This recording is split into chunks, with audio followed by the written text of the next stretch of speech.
Next, I'd like to ask Donna Holt, a property activist and the executive director of the Virginia Campaign for Liberty, to come forward and say a few words.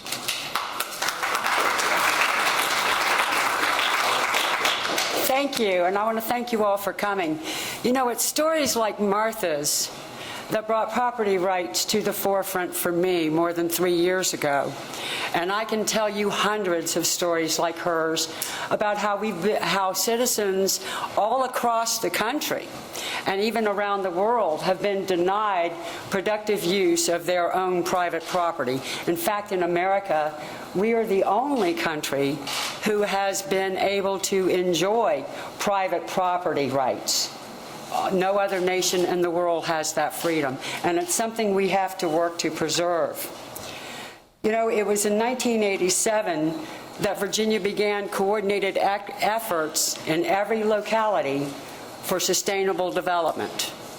Sustainable development is defined as development that meets the needs of the present without compromising the ability of future generations to meet their own needs. Well, you have to call into question what the real meaning of that is when you have localities depriving you of productive use of a farm.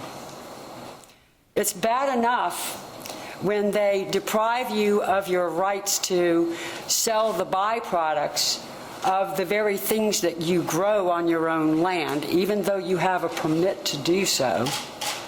But when they tell you you must have permission by government to host a birthday party on your own property, this is government run amok.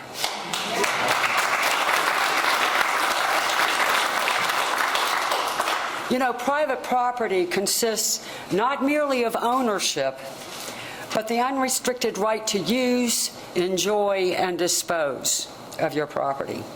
And anything that destroys the elements of private property rights also destroys the value of that property. The substantial value of property lies in its use.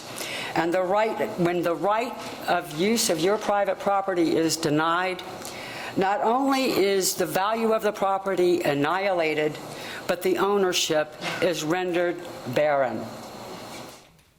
HB 1430 is a good example of what sustainable development means to most reasonable people.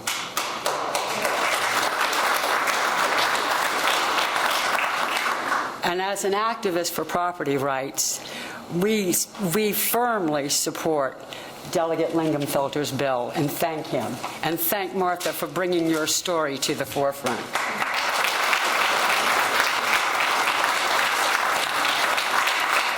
Thank you, Donna.